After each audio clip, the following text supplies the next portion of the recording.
So the Creed movies are a really cool mix of old school boxing movies mixed with some serious feels. It's a balance that got started in the original Rocky movies, and all three Creed movies picked up right where those left off. While it's always fun to watch them from start to finish, it's also pretty cool to check out the BTS footage to see how the heck they made these epic boxing flicks. When I found out that Adonis Creed, aka Michael B. Jordan, was directing Creed 3, I was like, oh, that's fire. I mean, it seems like there's nothing he can't do, so I guess I shouldn't have been too surprised, right? But still, it's cool to see him out there looking as swole as we've ever seen him, boxing his ever-loving heart out. And then see clips of him lining up shots, watching playback, and stuff like that. Very impressive. As a storyteller, you really put a piece of yourself into your films.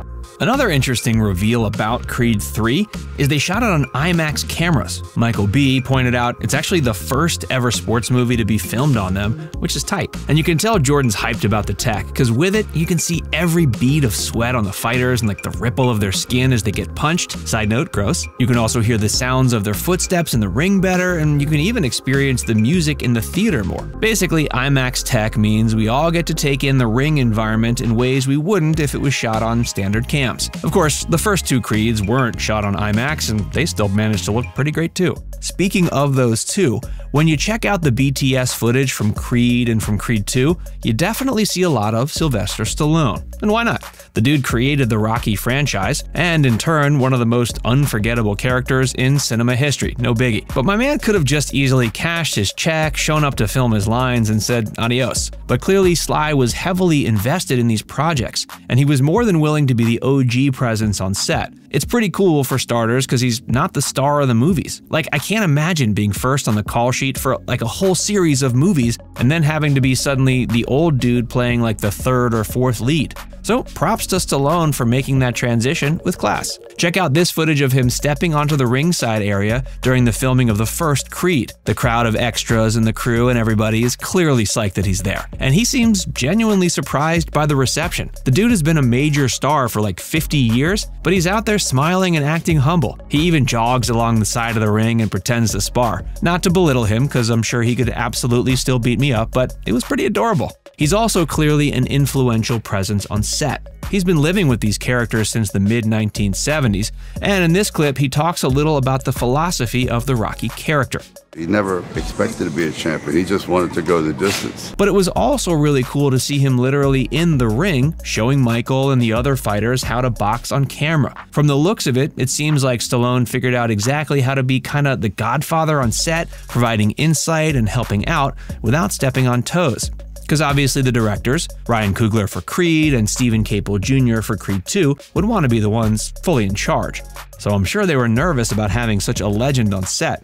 Speaking of which, Steven Caple Jr. talks about how nervous he was meeting Stallone for the first time. I was scared as hell, man. Like you're meeting Rambo for the first time. The studio sent him a car from the MGM lot, and it felt like he was heading to a mafia meeting or something. Well, I guess the mafia and Stallone do have a couple things in common. They're both Italian and they both put out hits. Thank you very much, folks. Be sure to tip your waitstaff. Anyway, after he got to Sly's house and they started chopping it up, all those nerves disappeared. Caple said he got to geek out about film, and that made things suddenly so much easier. He also pointed out that at his core, Stallone is a filmmaker and way more than just an actor.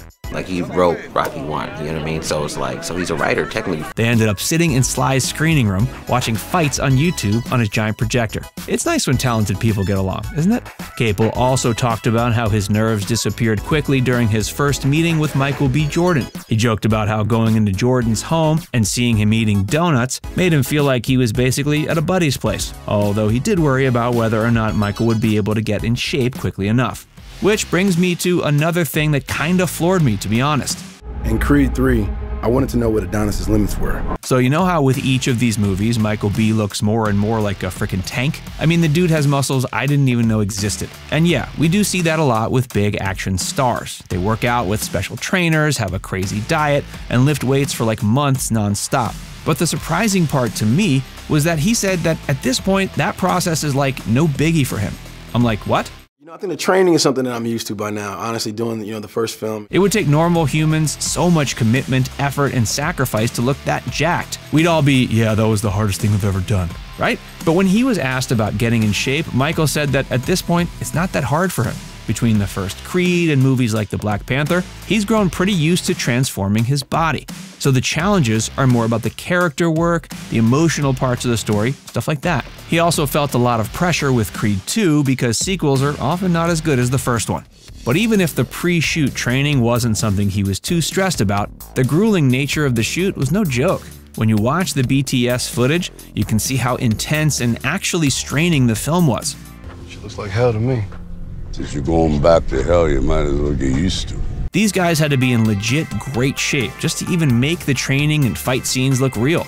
Michael was out there running in the desert and like slamming a real sledgehammer into the ground, pulling tires with chains, and the other fighters didn't exactly get to fake their way through it either. These dudes were hitting the stuffing out of punching bags and sweating like mad as they sparred in the desert. So even though we all know that the fight scenes are choreographed, because you know it's a movie and whatnot, all the actors have to be in incredible shape just to make it look legit. And this isn't anything new. Sly Stallone and Dolph Lundgren were in serious shape when they filmed Rocky IV, and of course they were arch enemies. I must break you.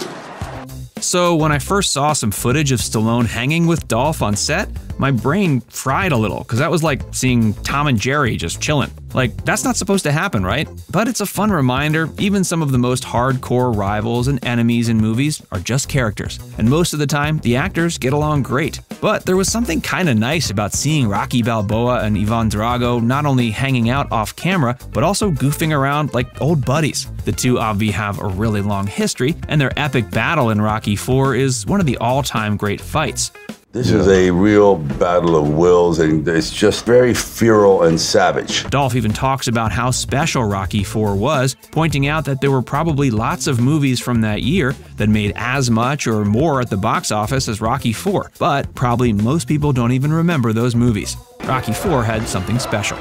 Speaking of giving the shoot something special, I thought it was really cool to see a lot of clips of the actors and directors kind of goofing around on set when the cameras weren't rolling. Although I guess technically the BTS cameras were rolling, don't at me.